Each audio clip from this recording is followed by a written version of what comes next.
Hello बच्चों, let's read this question and the question is what do you mean by global warming? State the cause and the effect of global warming. तो global warming क्या होता है वो हमें बताना है, उसका कॉज और उसका इफेक्ट बताना है ग्लोबल वार्मिंग।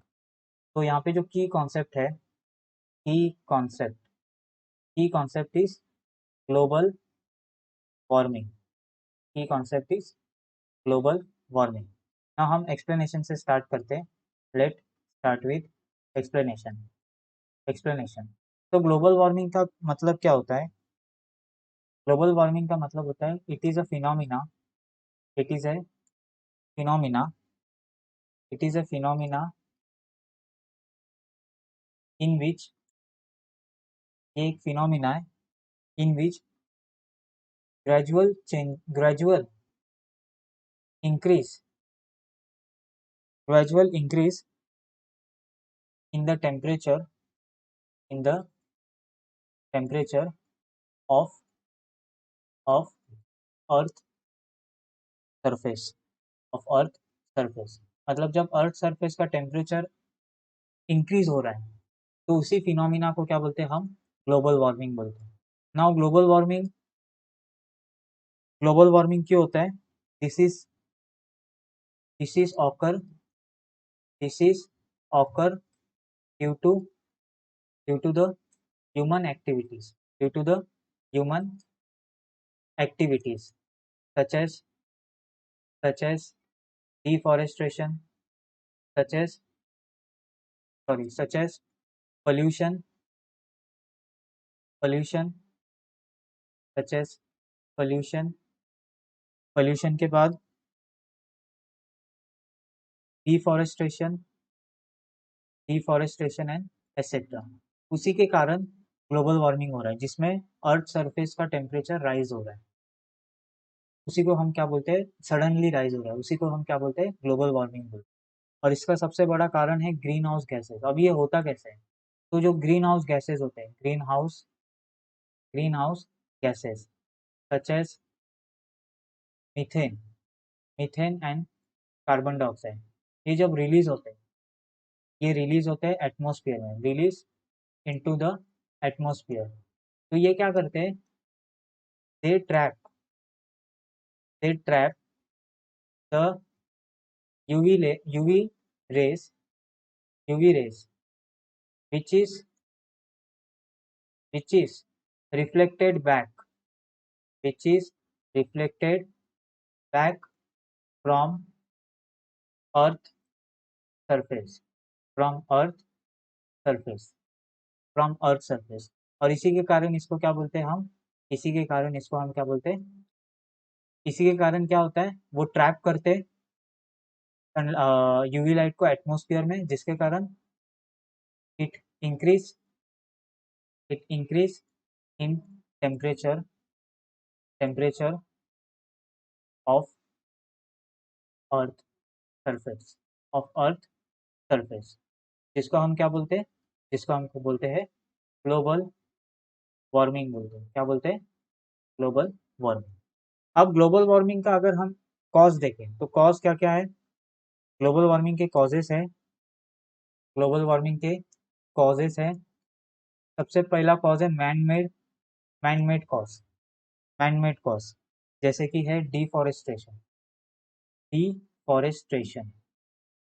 डिफॉरेस्टेशन। अब डिफॉरेस्टेशन में क्या होता है? Plants are cut due to which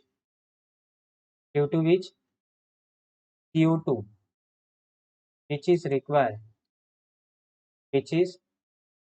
required for photosynthesis are not are not absorbed are not absorbed and result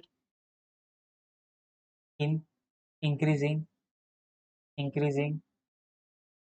the temperature of earth। CO2 का लेवल ज़्यादा होता है एटमॉस्फेयर में, जिसके कारण वो यूवी लाइट को ट्रैप करते हैं और अर्थ सरफेस का टेम्परेचर इंक्रीज करते हैं। तो डिफॉरेस्टेशन एक फर्स्ट रीज़न है। सेकेंड रीज़न हो सकता है Second reason is uses of vehicles, uses of vehicles, uses of private vehicles. तो जिसके कारण क्या होता है, व्हीकल्स में क्या होता है, फोजाइल फ्यूल क्या होता है, बर्न होता है। फोजाइल फ्यूल्स क्या होता है, बर्न होता है। और फोजाइल फ्यूल्स बर्न होने के कारण वो क्या रिलीज करते हैं, वो carbon dioxide and other toxins क्या करते हैं, रिलीज करते हैं। अदर टॉक्सिन्स क्या करते हैं, रिलीज करते हैं। अदर टॉक्सिन्स रिलीज करते हैं, जिसके कारण फिर से कार्बन डाइऑक्साइड लेवल बढ़ता है और अर्थ सरफेस का टेम्परेचर इंक्रीज होता है। तो यूजेस ऑफ व्हीकल एक और कारण है। Then industrial development, industrial development, industrial development भी एक रीजन है ग्लोबल वार्मिंग का। Industrial development, then over population, then over population. Over population के कारण क्या हो रहा है, ओवर पॉपुलेशन होने के कारण डिफॉरेस्टेशन हो रहा है। ओवर पॉपुलेशन के कारण डिफॉरेस्टेशन हो रहा है, डेवलपमेंट हो रहा है, जिसके कारण कार्बन डाइऑक्साइड लेवल इंक्रीज हो रहा है और वो क्या कर रहे हैं, ग्लोबल वार्मिंग के लिए कॉज कर रहा है। ना इसके अलावा जो नेचुरल कॉजेस है, नेचुरल कॉजेस वो कौन कौन से, नेचुरल कॉजेस हो सकते हैं वॉल्केनिक, वॉल्केनोस। ना वॉल्केनोस में क्या होते हैं, वॉल्केनोस, वॉल्केनोस क्या एमिट करता है, ऐश और स्मोक एमिट करता है। क्या करता है, ऐश और स्मोक क्या करता है, एमिट करता है। एमिट, एमिट इन एटमॉस्फेयर, इन एटमॉस्फेयर, जिसके कारण क्या हो सकता है, ग्लोबल वार्मिंग हो सकता है। तो दिस आर सम रीजन जिसके कारण ग्लोबल वार्मिंग हो रहा है। सबसे बड़ा रीजन है पोल्यूशन। पोल्यूशन से कार्बन डाइऑक्साइड ज़्यादा रिलीज हो रहा है, डिफॉरेस्टेशन। तो इनसे क्या हो रहा है, कार्बन डाइऑक्साइड का लेवल ज़्यादा बढ़ने के कारण वो यूवी लाइट को ट्रैप करता है और इसके कारण जो अर्थ सरफेस का टेम्परेचर है वो क्या हो रहा है, राइज होते जा रहा है। इसी को ग्लोबल वार्मिंग हम बोलते हैं। ना इसका इफेक्ट्स क्या हो सकते हैं, ना what will be the effect. तो द इफेक्ट्स आर, अगर मैं इफेक्ट्स की बात करूं तो इफेक्ट्स क्या हो सकते हैं, effects are climatic change, climatic, climatic change हो सकते हैं। क्लाइमेटिक चेंज होने के बाद spread of disease, spread of, spread of disease, climatic change, spread of disease, loss of, loss of natural habitat, then melting of glaciers, melting of ice glaciers, melting of ice glaciers, water level, water level in water bodies, in water bodies are increases, are increase, are increases। वो क्यों हो रहा है, क्योंकि ice glacier melt हो रहा है, तो वाटर लेवल इसलिए वाटर बॉडीज में क्या हो रहा है, राइज हो रहा है। तो these are some effects on environment. So I hope you will understood it well. Thank you and best of luck.